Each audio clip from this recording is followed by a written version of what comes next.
The three silver ships appeared in Earth's skies without warning. They hovered silently above major cities, New York, Tokyo, and Cairo, their metal surfaces reflecting sunlight in strange patterns. On the command deck of the largest vessel, Commander Dara stood with perfect posture, her blue uniform tight against her tall frame. She looked down at Earth through the wide viewing screen and smiled. "So this is the famous planet Earth," she said, her voice cool and measured. "It looks rather unimpressive from up here." Lieutenant Yun approached with a tablet in hand. "Commander, our scans are complete. The humans are physically weaker than reported. Their strongest males are barely comparable to our youngest cadets." Dara took the tablet and scrolled through the data. The humans were smaller, slower, and had shorter lifespans than her people. Their technology was primitive compared to the Celestial Sisterhood's advanced systems. Most importantly, they had no energy shields or quantum weapons. "This will be even easier than we thought," Dara said. "Prepare the announcement to the High Council. Tell them Earth will be ours before the day ends." Around her, the crew worked at their stations. All female, all warriors from birth. The Celestial Sisterhood had conquered 12 planets in the last 100 years. Earth would be their 13th. "Commander," called out Officer Jin from her monitoring station. "The humans are sending us a message." Dara raised an eyebrow. "Already surrendering." "Put it on screen." The main display flickered to show a human male in a dark suit. He spoke calmly, welcoming the visitors to Earth and requesting peaceful talks. Laughter erupted across the command deck. Dara silenced it with a raised hand. "They think we came to talk," she said. "How naive." Send no response. Lieutenant Yun approached again. "Commander, perhaps we should accept their invitation. It would give us an opportunity to study them up close before we begin the conquest." Dara considered this. It wasn't the usual approach, but there was wisdom in gathering more information. "Very well. Tell the humans we accept their invitation to meet. Select a landing team. I will lead it myself." The Earth government scrambled to prepare for the first official alien contact. They chose a neutral location, a field outside Seoul, South Korea. Military forces were stationed nearby, but hidden from sight. World leaders hoped for peace but prepared for war. As the small shuttle descended from the mothership, crowds gathered at safe distances, held back by police barriers. News cameras captured every moment. The shuttle landed gently on the grass, and a door slid open. Commander Dara stepped out first, followed by 5 officers. The humans gasped at their appearance. The aliens looked almost human, tall women with pale blue skin and silver hair. They wore fitted uniforms and carried no visible weapons. "They're all female," whispered one human official to another. "Maybe they're just one gender of their species." A human delegation approached, led by Dr. Lee, a respected diplomat. He bowed slightly. "Welcome to Earth. We are honored by your presence." Dara did not bow in return. She looked down at the shorter human with barely disguised contempt. "I am Commander Dara of the Celestial Sisterhood. We have come to your planet to assess it." Dr. Lee maintained his polite smile. "We have prepared a meeting place where we can talk comfortably. Would you like to follow me?" As they walked toward a large tent, Officer Min scanned the surroundings with a small device hidden in her palm. She leaned close to Dara. "Commander, they have armed forces positioned 2 kilometers in each direction. Not immediately threatening, but definitely prepared for conflict." Dara nodded slightly. "Noted. They are not as foolish as they appear." Inside the tent, a large round table waited with chairs for both delegations. Dr. Lee introduced the human representatives, scientists, politicians, and military officers from various countries. Dara introduced only 2 of her officers and kept the others standing behind her. "We are curious about your intentions," Dr. Lee said once they were seated. "Your arrival was unexpected." "We are explorers," Dara lied smoothly. "We travel the galaxy seeking knowledge and new civilizations." A human scientist named Dr. Park leaned forward. "Your technology is clearly advanced beyond ours. We would be interested in peaceful exchange of knowledge. Dara smiled thinly. Perhaps. What would you offer in exchange? The humans glanced at each other. We have rich cultural history, diverse biological resources, and some technological innovations that might interest you, said Dr. Lee. While they talked, Officer Min continued scanning with her hidden device. She moved slowly around the tent, appearing to admire the simple decorations while her scanner collected biological data from each human. Back on the mothership, Lieutenant Yun received the data stream. She forwarded it to the Science Division for immediate analysis. The conquest plan required detailed understanding of human biology to ensure proper control afterward. The meeting continued for hours. The humans asked many questions about the Sisterhood's homeworld, their technology, and their society. Dara revealed little, turning questions back on the humans and gathering more information. When Dr. Park mentioned Earth's population of nearly 8 billion, Dara couldn't hide her surprise. 8 billion. That's impossible for a planet this size. Dr. Lee nodded. Our population has grown rapidly in recent centuries. We face challenges with resources, but we're working on solutions. This information troubled Dara. Conquering a planet with so many inhabitants would require more resources than they had planned. She made a mental note to discuss this with her officers later. As the meeting concluded, the humans invited the aliens to a formal dinner the following day. Dara accepted, though she had no intention of eating human food. It would be another opportunity to study these creatures before the conquest began. On the shuttle returning to the mothership, Officer Min showed Dara her complete scans. The humans are more complex than our initial data suggested, Commander. They have remarkable genetic diversity and adaptability. And there's something unusual about their reproductive biology. Dara frowned. Explain. Their species has 2 distinct genders that must combine genetic material to reproduce. It's inefficient compared to our methods, but it creates extraordinary genetic variation. Back on the command deck, Dara met with her senior officers. The plan needed adjustment. We cannot simply conquer as planned, she told them. 8 billion humans would require too many resources to control, and their biology has interesting elements that warrant further study. Lieutenant Yun suggested, perhaps we should take samples first. A few hundred humans would be sufficient for detailed study. Then we can decide the best approach. Commander Dara nodded. Agreed. We will continue the diplomatic approach for now. Let the humans believe we come in peace while we learn more about them. That night, as Earth's governments discussed the historic first contact, most humans felt hopeful. The aliens seemed peaceful and willing to talk. Only a few military advisors expressed caution. They're hiding something, said General Wu to the United Nations Security Council. Their questions were too specific, too focused on our biology and population distribution. We should remain alert. In her private quarters on the mothership, Dara reviewed the day's information. Earth was not what she had expected. The conquest would not take 5 minutes as she had boasted, but that only made the challenge more interesting. Computer, send a message to the High Council, she said. Inform them that Earth assessment continues.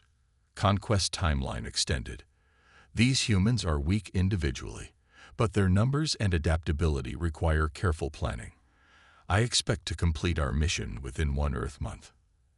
As she prepared for sleep, Dara looked at Earth through her window. The blue planet glowed against the darkness of space, unaware of the true intentions of its visitors. Enjoy your peace while it lasts, humans, she whispered. Soon, your planet will belong to the Sisterhood. The morning sun broke over the Seoul skyline as Commander Dara prepared for her second meeting with the humans. She studied herself in the mirror, adjusting her silver uniform. Her skin gleamed pale blue in the artificial light of her quarters. Enter, she called when the door chimed.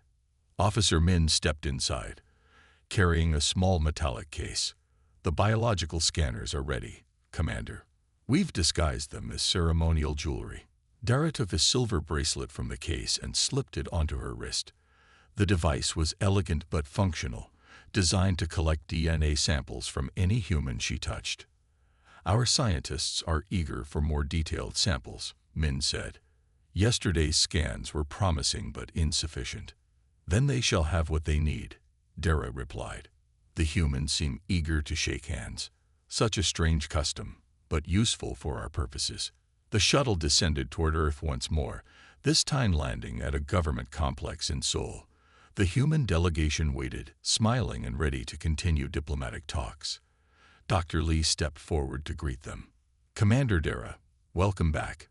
We've prepared a tour of our research facilities today, followed by cultural presentations. Dara extended her hand, remembering the human greeting custom. As their hands touched, her bracelet silently collected skin cells from Dr. Lee. We look forward to learning more about your achievements, she said smoothly.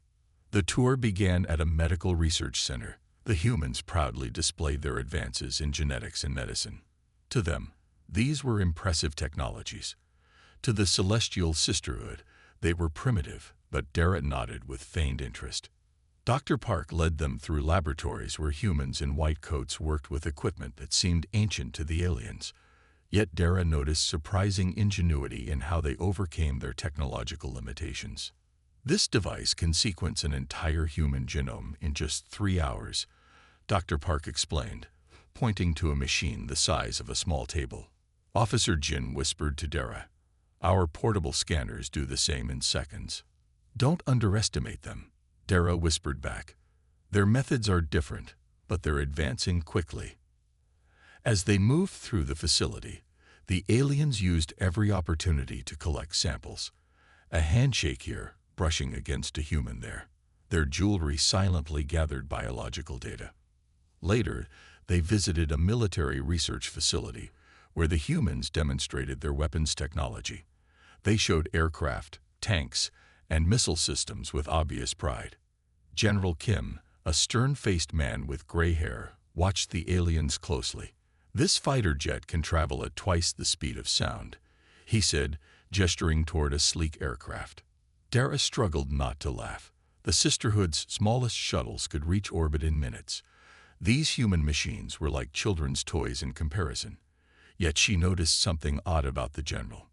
Unlike the scientists who seemed excited by the alien visit, General Kim showed no awe. His eyes tracked their movements with suspicion. This human, Dara realized, did not trust them. "Your technology is impressive for your development stage," Dara said diplomatically. The general's eyes narrowed slightly. "And we continue to advance every day." After the military presentation, the humans took their visitors to experience Earth culture. They attended a traditional Korean performance with dancers in colorful costumes moving to the rhythm of drums and string instruments. Lieutenant Yun leaned toward Commander Dara. "These displays seem pointless. Why do they waste energy on such activities?" Dara watched the dancers with growing interest. It's part of their social structure. Art seems important to them. That evening, the human delegation hosted a formal dinner. The aliens had analyzed Earth food and found most of it compatible with their biology. As they ate, conversation flowed more freely. The humans asked about the Sisterhood's home world. Dara provided vague descriptions, careful not to reveal too much. "Our planet orbits a star similar to your sun, but older. Our civilization is united under one government, unlike your divided nations." "And are all your people female?" asked Dr. Lee. "Or are there males on your world?"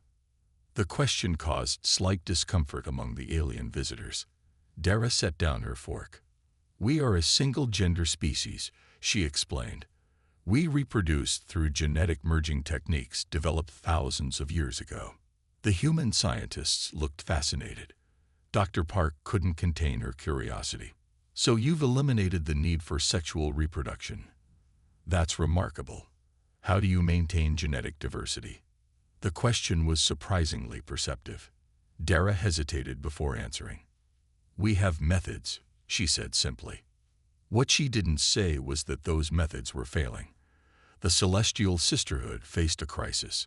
After thousands of years of engineered reproduction, their genetic diversity had narrowed dangerously. Birth rates were declining. Some scientists predicted extinction within 5 generations. After dinner, while the humans and aliens mingled, General Kim approached Dara directly.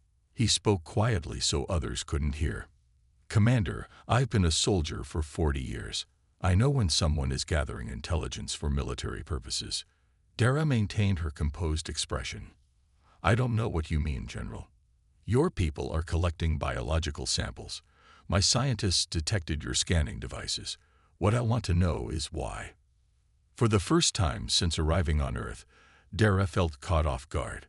This human was more observant than she had anticipated. "You misunderstand our customs," she said. "The jewelry is ceremonial." General Kim didn't appear convinced. "I hope, for everyone's sake, that your intentions are peaceful." He walked away, leaving Dara unsettled. She signaled to her officers that it was time to leave. Back on the mothership, the science team analyzed the day's collection. Chief Scientist Hannah displayed the results on a large screen. "Commander, these humans are extraordinary," she said, excitement evident in her voice. "Their genetic structure is remarkably adaptable. They've evolved to survive in diverse environments across their planet." Lieutenant Yun frowned. "So they're hardy. That just means we'll need stronger methods to control them." "It's more than that," Hannah continued. "Their two-gender reproductive system creates constant genetic recombination. It's messy and inefficient compared to our methods, but it produces incredible diversity." Dara studied the displays. "What does this mean for our mission?" Hannah hesitated before answering. "Commander, preliminary analysis suggests human DNA might be compatible with our own. With proper modifications, it could potentially address our genetic stagnation." The command room fell silent. The implications were enormous. "You're suggesting we use humans to solve our reproductive crisis?" Dara asked. "It's too early to be certain," Hannah replied. "But the possibility exists. We need more data, more specific samples." Dara paced the room, thinking. Their original mission was simple conquest. Take Earth's resources, subjugate the population, claim another victory for the sisterhood. But this new information changed everything. "Adjust our strategy," she finally ordered. "We need selected humans for detailed testing. Begin identifying specimens with the most desirable genetic traits." Officer Min looked troubled. "Commander, the humans will notice if their people start disappearing." "Then we must be subtle," Dara replied. "The humans believe we're engaged in diplomatic relations. We'll use that cover to continue our research." That night, as Earth rotated below them, the mothership's computers identified potential human subjects for genetic sampling. The Celestial Sisterhood had conquered many worlds, but never had they found a species that might save them from extinction.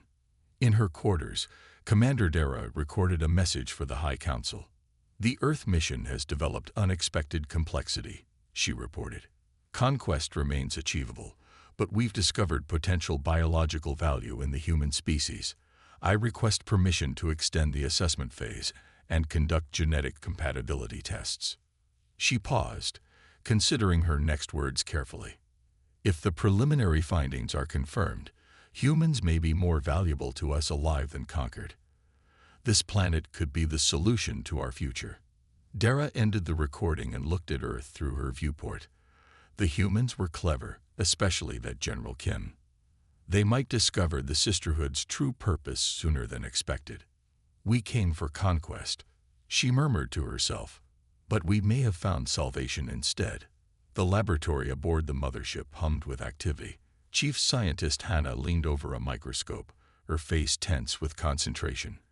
Behind her, 3 assistants worked at different stations, analyzing the human DNA samples collected over the past week. "Commander, you need to see this immediately," Hannah said without looking up when the door slid open. Commander Dara crossed the sterile white room in quick strides. "You've found something." Hannah stepped back from the microscope. "Look for yourself." Dara bent and peered through the lens. The display showed cellular structures merging, human DNA combining with their own. "Is this simulation or actual results?" Dara asked, her voice steady despite her racing thoughts. Actual results. Third attempt, successful fusion. Hannah pulled up additional data on a nearby screen. The genetic compatibility is remarkable. It shouldn't be possible between species from different planets, yet here it is. Lieutenant Yun, who had entered behind Dara, frowned. What are the implications? Hannah took a deep breath. Our reproductive crisis might have a solution. Human genetic material could restore diversity to our declining population. The three aliens stood in silence, absorbing the magnitude of this discovery. For centuries, the Celestial Sisterhood had watched their birth rates fall and genetic disorders rise. Their advanced civilization faced extinction despite all their technology and conquered worlds. Does the High Council know? Yun asked. I sent preliminary findings yesterday, Dara replied. We're still awaiting their response. Hannah gestured to another screen showing complex genetic maps. The human reproductive system is chaotic compared to ours, but that chaos creates strength. Their genetic recombination through sexual reproduction maintains diversity we lost thousands of years ago when we engineered our single-gender species. Dara stared at the data. So we need them. Yes, Hannah said simply. We need them alive and cooperative, not conquered. On Earth, Dr. Park worked late in her laboratory. As the lead geneticist assigned to the alien contact team, she had been analyzing the small samples they'd managed to collect from the visitors. The aliens had been careful, but they'd left traces, a fallen hair, smudges on glasses they'd handled. The results on her screen made no sense. She ran the analysis again. Impossible, she muttered, pushing her glasses up. She reached for her phone and called General Kim. General, I need to speak with you immediately. It's about our visitors. An hour later, a small group gathered in a secure conference room beneath the research facility. Dr. Park displayed her findings on a large screen. Their DNA structure has similarities to ours, she explained to the assembled officials. More similarities than should be possible for a species from another planet. General Kim leaned forward. What are you suggesting, Doctor? I believe they're interested in our genetic material. The way they've been collecting samples isn't just scientific curiosity. They need something from us. Dr. Lee, who had been the primary contact with the aliens, looked troubled. They've shown no signs of hostility. Not yet, General Kim said grimly. But they're hiding their true purpose. Dr. Park continued. Their genetic structure shows signs of limited diversity. If I had to speculate, I'd say they're facing a reproductive crisis. Their single-gender reproduction method has led to genetic stagnation. The room fell silent as the implications sank in. So they didn't come to conquer us, Dr. Lee said slowly. They came because they need us to survive. Or both, General Kim added. They might still intend to take what they need by force. Back on the mothership, Commander Dara received a message from the High Council. She read it alone in her quarters, her expression growing more serious with each word.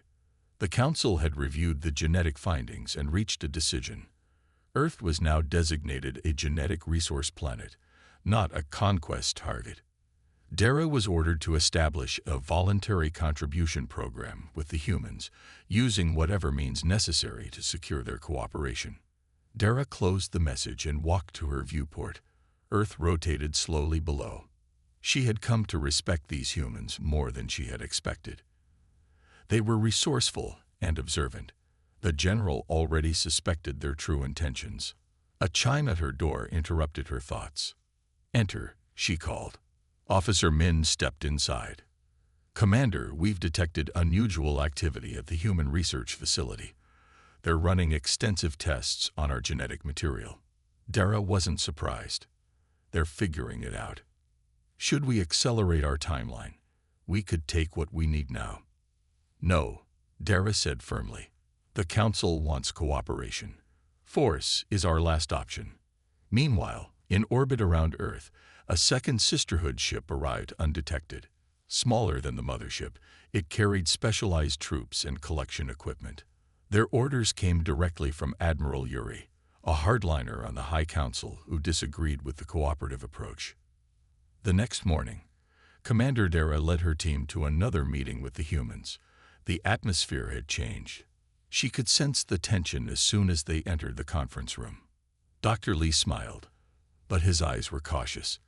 "Commander, we've prepared more cultural exchanges today, but first, we'd like to discuss some scientific questions." "Of course," Dara replied smoothly. Dr. Park activated a screen showing genetic comparisons. "We've been studying your biology, just as you've been studying ours."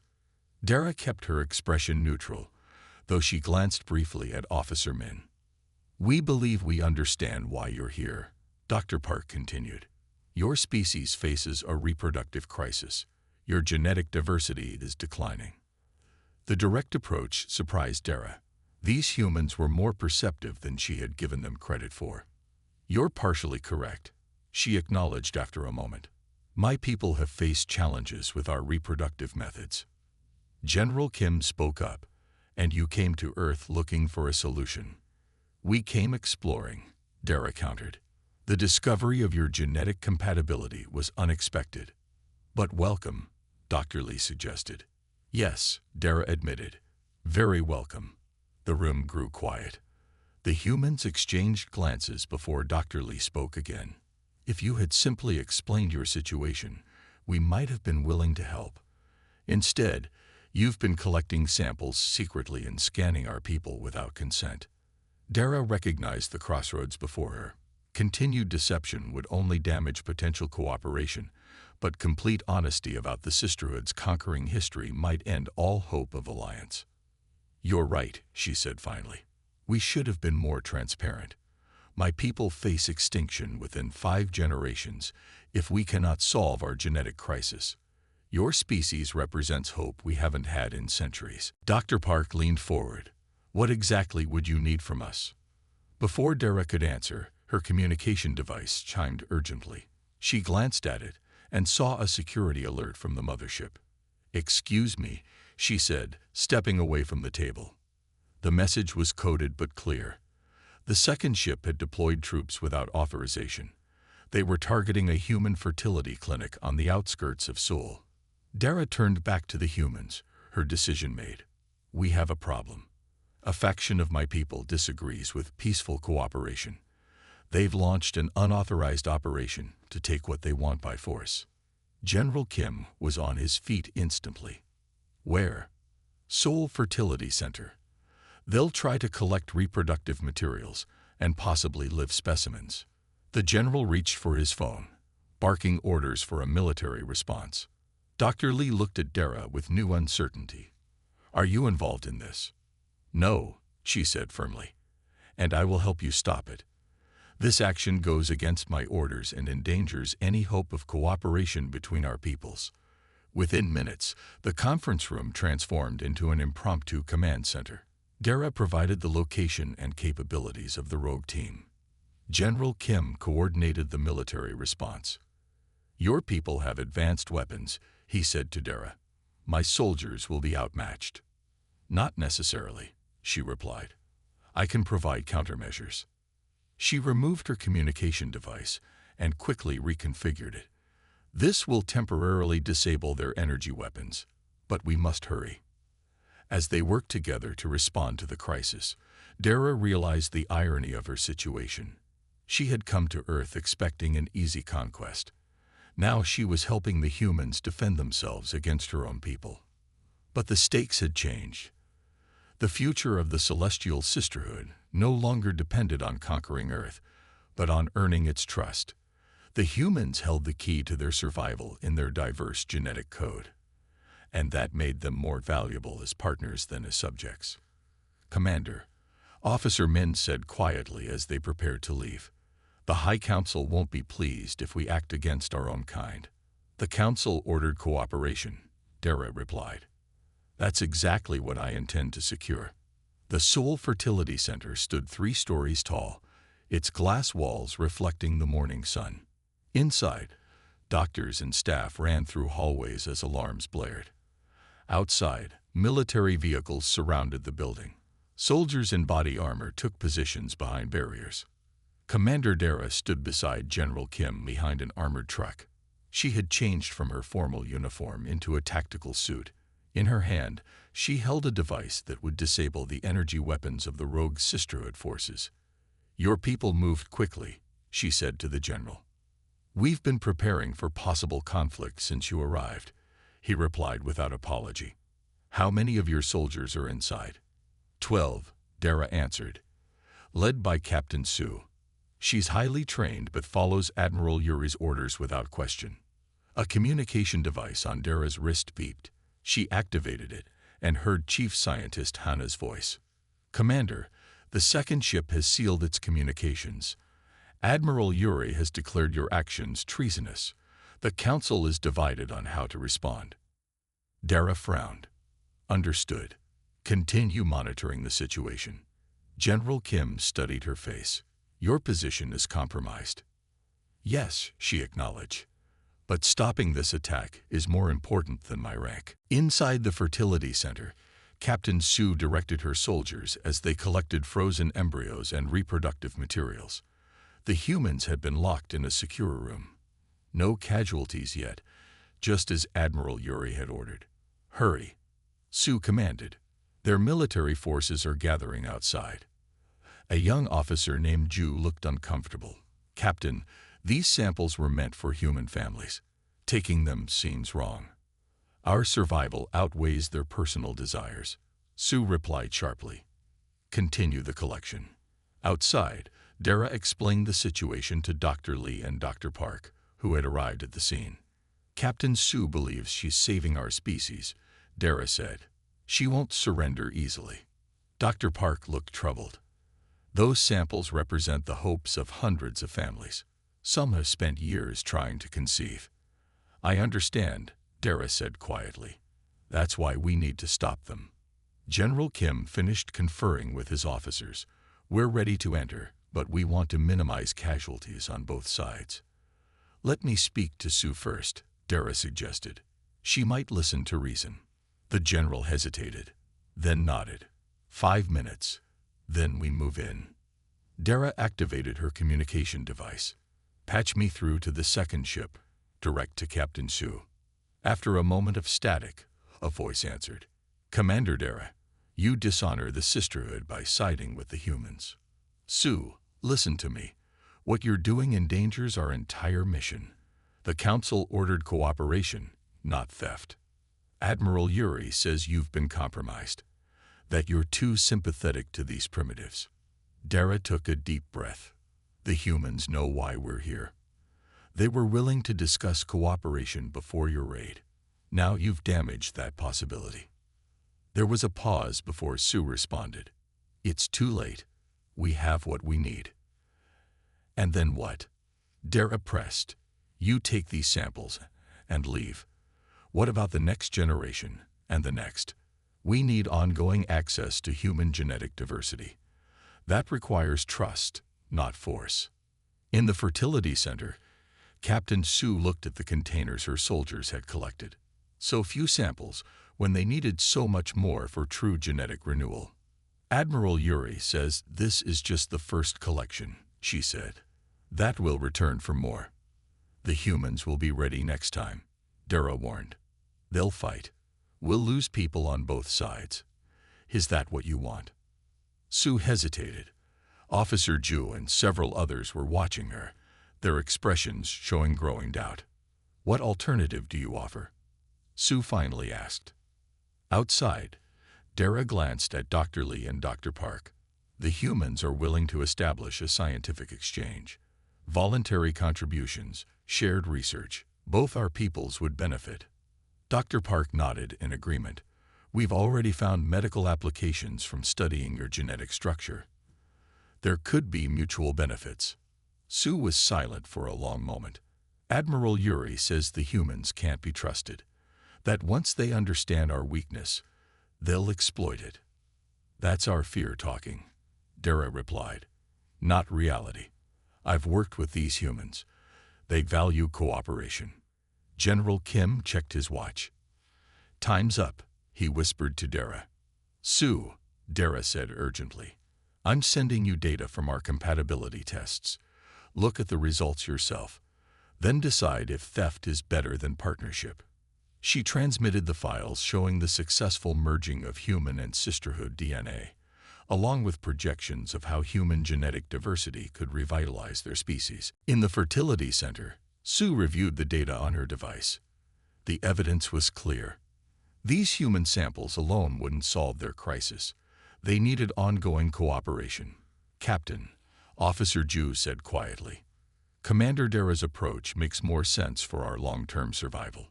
Sue looked around at her team, seeing the uncertainty in their faces. They were soldiers, but they were also members of a dying species. They wanted to do what was right for their future. "Prepare to stand down," she finally ordered. Outside, Dara received the message with visible relief. "They're surrendering," she told General Kim. The military operation shifted to a controlled extraction. The Sisterhood soldiers emerged with hands raised, placing their weapons on the ground. Captain Sue was the last to exit, her face tight with conflicting emotions. "You may have just ended your career, Commander," she said as she approached Dara. "Perhaps," Dara acknowledged. "But I may have saved our species." 2 days later, human and Sisterhood representatives gathered in a conference room at the United Nations headquarters in New York.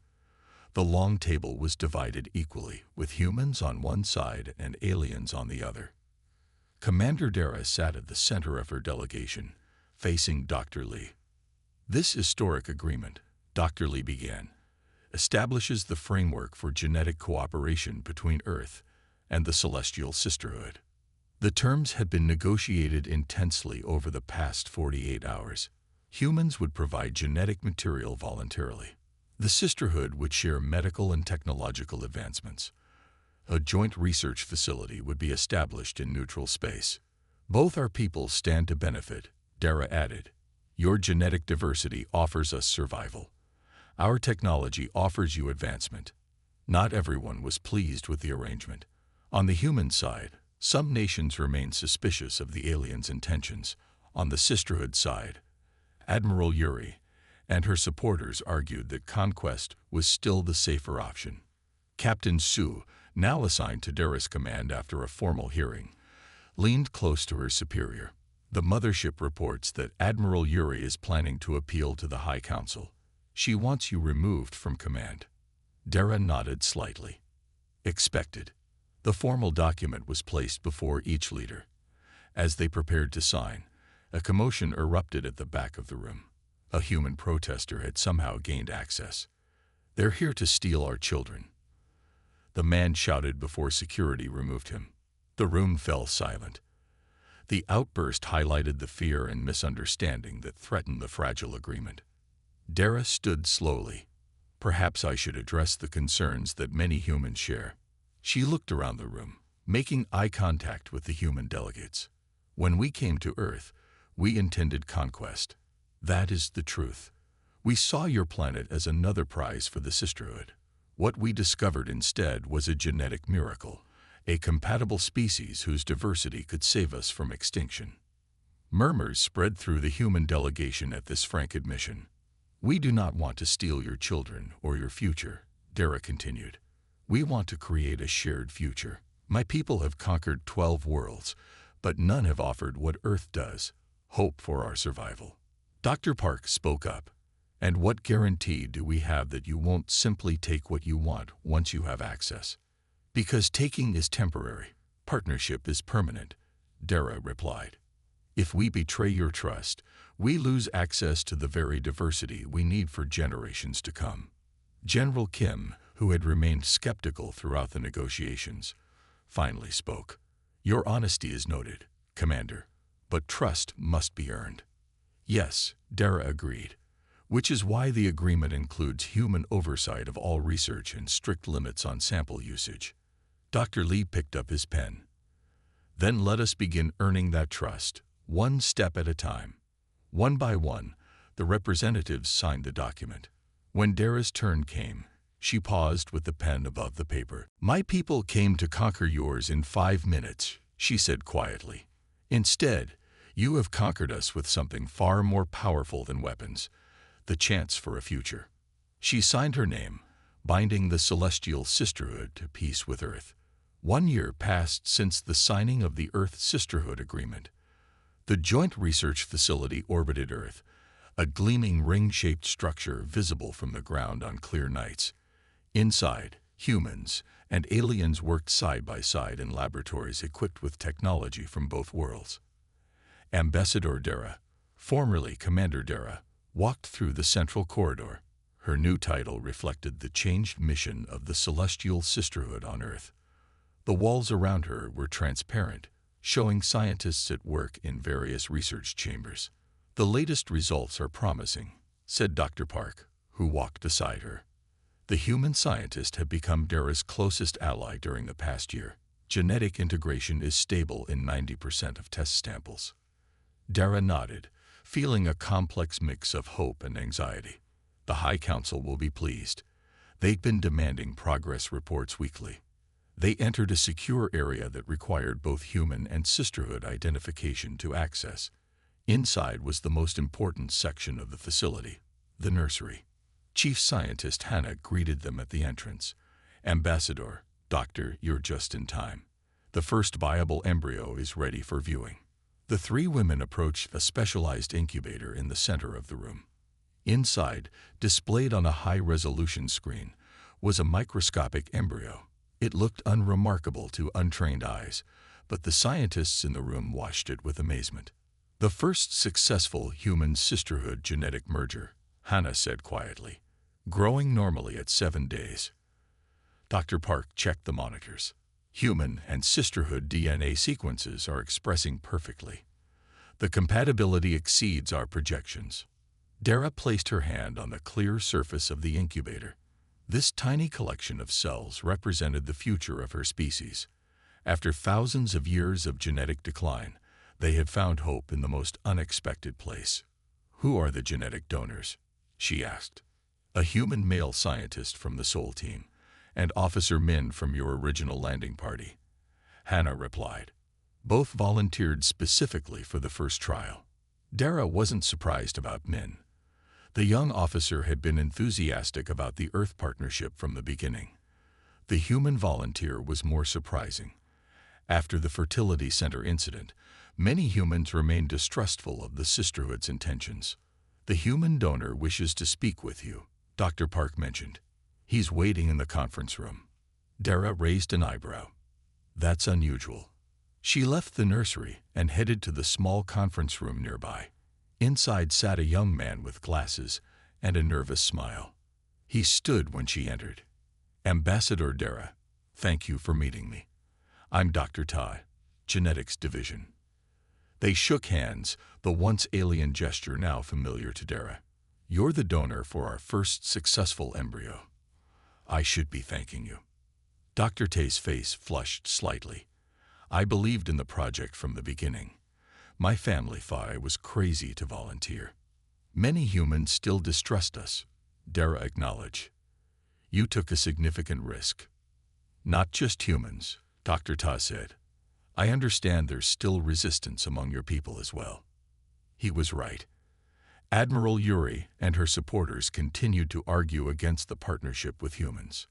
They believed conquest was cleaner, simpler, and more in line with sisterhood traditions.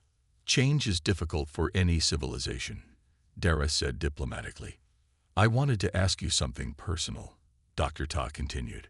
"The child that will develop from this embryo, what will happen to it?" Dara hadn't expected this question. The protocol stated that first-generation hybrids would be raised in the joint facility for careful monitoring. "It will be raised here by both human and sisterhood caregivers," she explained. "As a bridge between our species." Dr. Ta frowned slightly. "So neither a human family nor a sisterhood one. Just research staff." His concern made Dara uncomfortable. The sisterhood viewed reproduction as a biological function, separated from the emotional attachments humans formed with their offspring. Yet Dr. Ta clearly saw his genetic contribution differently. "I hadn't considered," she began, then paused. "You wish to be involved in the child's life." "I'm its father," he said simply. or at least half of its genetic origin. In human cultures, that connection matters. Father. The word felt strange to Dara. The sisterhood had no fathers, no parents in the human sense. Children were raised by the community, educated according to their aptitudes. "I'll bring your concerns to the Joint Committee," she promised. Perhaps we've overlooked important cultural aspects of this project. Back in her private quarters, Dara recorded her daily message to the High Council. She described the successful embryo and the promising genetic integration. Then she hesitated before adding Dr. Taz's concern. "The human donors view their genetic contribution differently than we do," she explained. "They feel a parental connection to the resulting offspring. This cultural difference must be addressed in our protocols." She ended the recording and sent it, knowing it would cause debate among the council members. Some would see it as evidence that humans were too emotionally complicated for effective partnership. 6 months later, the first batch of hybrid embryos was developing successfully. 20 growing lives, each representing a new genetic path for the sisterhood. The joint facility had expanded to include a dedicated medical wing for the later stages of development. On Earth, public opinion about the partnership had slowly improved. The sisterhood had fulfilled their promise to share medical technology, leading to treatments for previously incurable human diseases. In return, human genetic diversity was saving the aliens from extinction. Ambassador Dara stood before the United Nations General Assembly, preparing to deliver a progress report. Beside her sat Dr. Lee, now the human director of the joint project. "They're still nervous about you," Dr. Lee whispered as they waited for the session to begin. "Some nations believe this is a long-term plan for infiltration." Dara couldn't blame them. Had the situations been reversed, the sisterhood would have suspected the same. "Perhaps honesty is best," she replied. When called to speak, Dara approached the podium with measured steps. She looked out at the representatives of Earth's nations, so different from the unified government of her world. 1 year ago, the celestial sisterhood came to Earth with conquest in mind, she began bluntly. "Today, I stand before you humbled by a different kind of power, the power of cooperation." She displayed images of the developing embryos on the large screen behind her. "These children represent more than a scientific achievement. They represent a new beginning for both our peoples. They are not sisterhood. They are not human. They are something new, a bridge between the stars." The assembly hall remained quiet, digesting her words. Humans possess something the sisterhood lost centuries ago, the chaotic beauty of genetic diversity. In our drive for perfection, we engineered ourselves toward extinction. You have saved us from that fate. A representative from a small African nation raised her hand. "And what happens when you no longer need our genetic material? When your crisis is solved?" It was the question that lingered in many minds, human and sisterhood alike. "Our need is not temporary," Dara answered. "Genetic diversity requires ongoing exchange. But more importantly, what began as necessity has become something more valuable: partnership." She gestured to Dr. Lee beside her. "We have learned from each other. Your scientists now work with technology centuries ahead of your development. Our people have rediscovered cultural expressions we abandoned generations ago." In the audience, Dr. Taz sat with Officer Min. The unusual pair had formed a friendship as they followed the development of the embryo that carried their combined genetics. Now it was a fetus, growing steadily, its features showing traits of both species. "The child will need both of us," Min had told Tai recently. "I know nothing of human parenting, and you know nothing of sisterhood childhood. We must learn together." As Dara concluded her address, a message arrived from the mothership. She checked it quickly and smiled. The High Council had approved the revised protocols, allowing human donors to maintain connections with their genetic offspring. It was unprecedented in sisterhood history, allowing outsiders such intimate access to their children. Later, standing at the viewing window of the nursery module, Dara watched medical staff prepare for the births that would begin in 2 months. The first human sisterhood children would enter the universe, carrying the hopes of both species. "We thought we would conquer Earth in 5 minutes," she said softly to herself. Instead, Earth conquered us with something far more powerful than weapons, a future we could not provide for ourselves. Captain Shu, now her chief security officer, joined her at the window. Do you ever regret not following the original mission? We could have taken what we needed without all this complexity. Dara shook her head. Conquest is temporary. Partnership is forever. These children will carry both our peoples among the stars long after we are gone. She placed her hand against the glass, watching the preparations for a future neither humans nor the sisterhood had imagined when their paths first crossed. Not conquerors or conquered, she murmured, but creators of something entirely new.